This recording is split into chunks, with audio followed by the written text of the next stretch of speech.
We have till 25.36. I can small. I got another book clip here, so. But I got my ankle and stuff. Of course, I'm gonna write. It's weird. I should need it to be my history book to put it with. I'll do it after this video.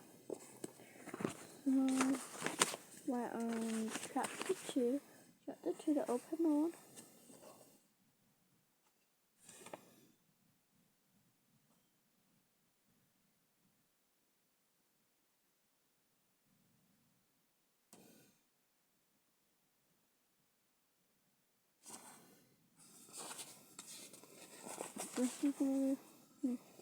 It bothered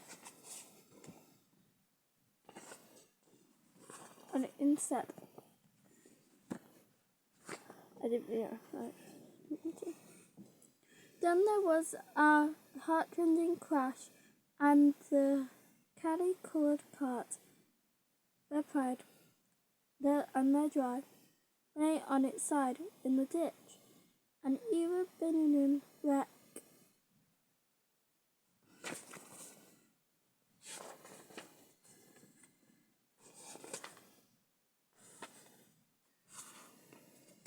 The rat danced up and down in the roads, simply transported with passion. "You villains," he shouted, shaking both fists. "You scoundrels, you hyena men, you road hogs, I'll have the law on you. I'll report you. I'll take you through all the courts." His homesickness had quite split away from him. At the moment he was skipper of the candy-coloured vessel, driven on a shovel by the reckless dryer kick of his rival Manitou, and he was trying to recollect all the fine and biting things he used to say masters of stream lunches when they washed as they drove too near the bank, used to for his parlour carpet at home. Todd sat straight down in the middle of the dusty road, his legs stretched out before him, and stared fixedly in the direction of the disappearing motor car.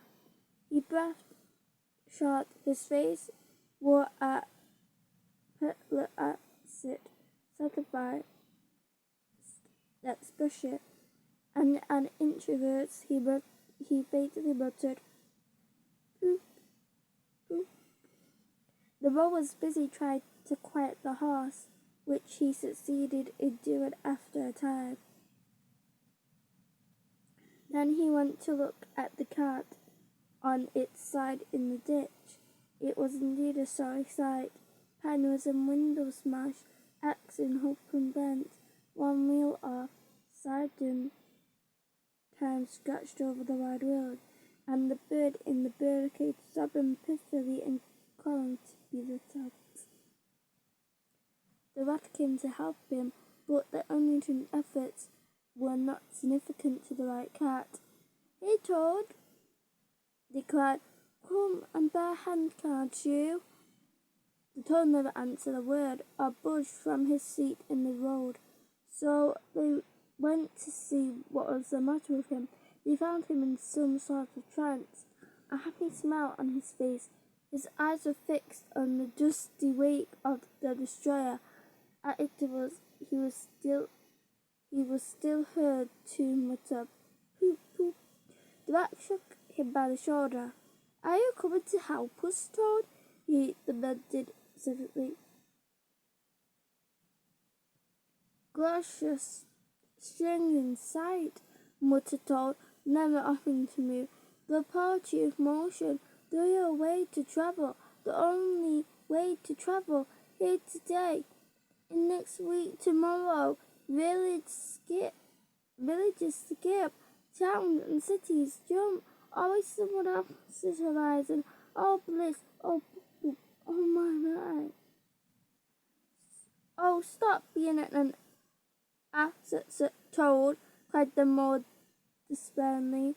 "And I think I never knew went on Toad in a dreamy motion.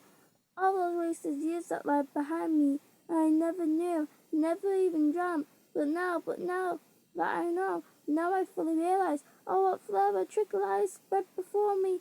Henceforth, what dusty clouds shall bring up behind me as I speed on my reckless way?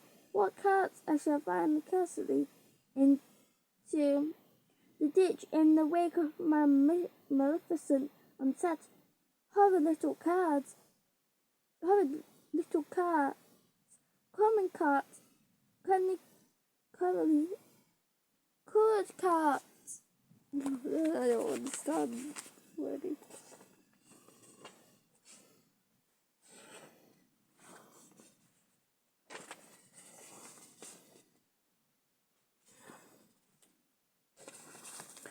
What are we to do with him? Asked the mole of the water rat. Nothing at all, replied the rat firmly, because there is nothing really to be done. You see, I know him from of old. He's now possessed. He's got a new craze, and it always takes him that way. In its first stage, he'll continue like that for days now, like an animal walking in a happy dream, quite useless for all practical purposes. Never mind him. Let's go and see what is there to be done about the cart.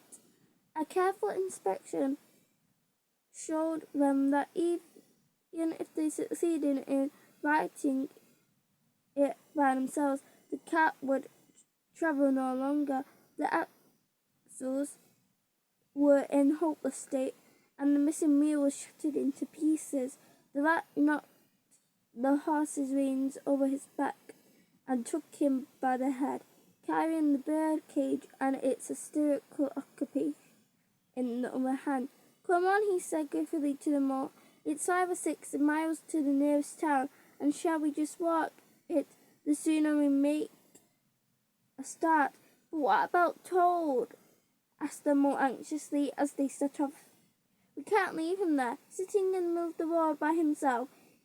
In the distracted state he's in, it's not safe. Supposing another thing were to come along.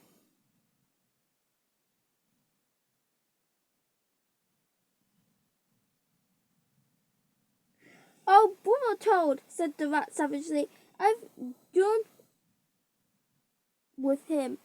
They had not proceeded very far on their way, however, when there was a pattering of feet behind them, and Toad came up with them and had thrust a paw inside the elbow of each of them, still breathing short and staring into modesty.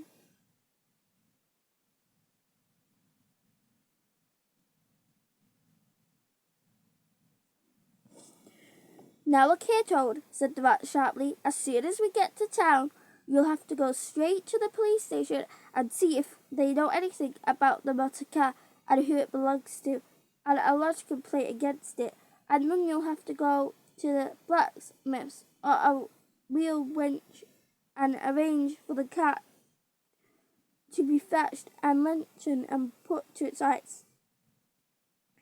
It'll take time, but it's not quite an hopeless smash.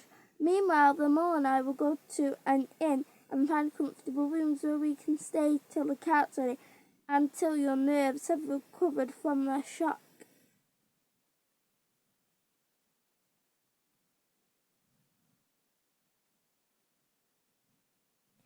Police station, compliment, muttered Toad dreamily. Me compliment of that beautiful, the heavenly vision of what has been saved me. Mend the cat. I've done with the cat ever. I never want to see the cat or hear of it again. Oh, Ratty, you can't think how obliged I am to have you consented me to come to on this trip. I wouldn't have gone without you, and I might have never seen that swan, that sunbeam, that thunderbolt. I might have never heard that entrancing sound or smell that benching smell. I owe it all to you, my best of friends.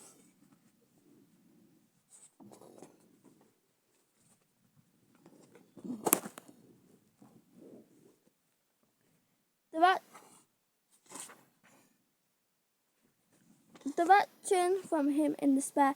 "You see what it is," he said to the mole, addressing him across Toad's head. "He's quite hopeless. I give up. When we get back to the town, we shall go to the railway station, and with luck we may pick up a train that gets us back to Riverbank tonight. And if you ever catch me going on a pleasant with this overpoking animal again," he snorted, and during the rest of the burly trotted addressed his remarks excessively to the mole.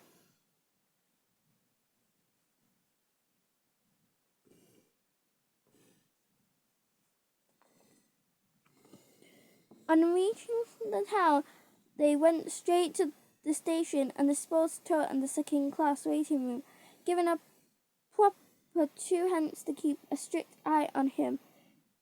They left the horse at an inn stable and gave what directions they could about the car and its contents. Eventually, a slow train having landed them at a station not very far from Toad Hall, they escorted the spellbound, sleepwalking Toad to his door, put him inside it, and instructed his housekeeper to feed him, undress him, and put him to bed. Then they got out of their boat from the boathouse, circled down from the river home, and at very late hours sat down to supper in their own cosy river plaster, to the rat's great joy and contentment. The following evening, the mole, who had risen late and taken things very easy all day, was sitting on the bank fishing, when the rat, who had been looking up his friends and gossiping, came strolling along to find him. "Heard the news," he said. "There's nothing else being talked about. All along the river bank, Toad went up to the town by an early train this morning, and he's offered a large and very expensive motor car."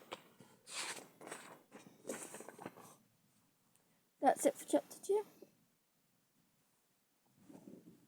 Next one we're on is the Wild Wind.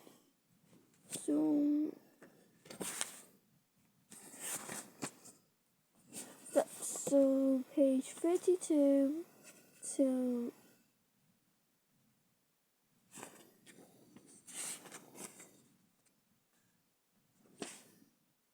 37.